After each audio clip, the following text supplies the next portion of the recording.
level head, and um, the more you talk to yourself like that, the more clear you can think, and the clearer you can operate, and the better you can focus on like the big picture and what actually matters to you.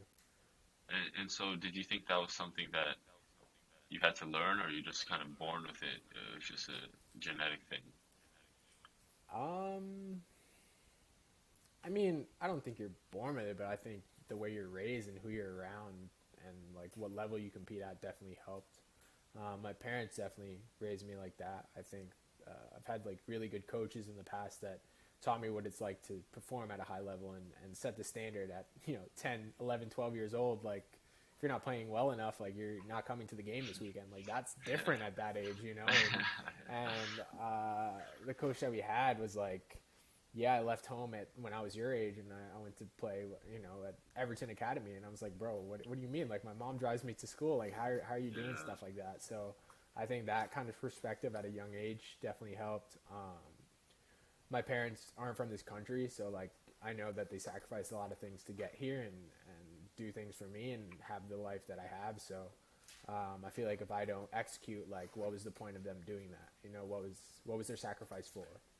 So it's like a gift and a curse kind of thing, but I think that definitely drives me to move forward. That's like my personal motivation on top of like the things I want to accomplish and the people that I've impacted so far. Like I think, like I said, the world is pretty, it's not great.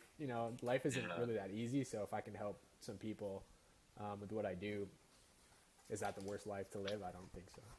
100%. And like you said,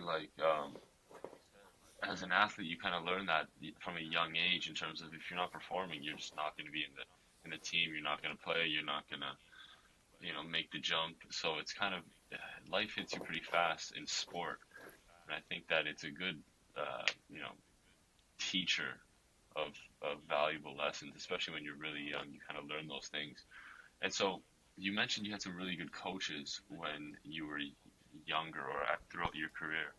And so what would what was your definition or what stood out amongst those coaches that you thought were really good compared to the ones that you may have had that weren't as good or you didn't like or you didn't get along with?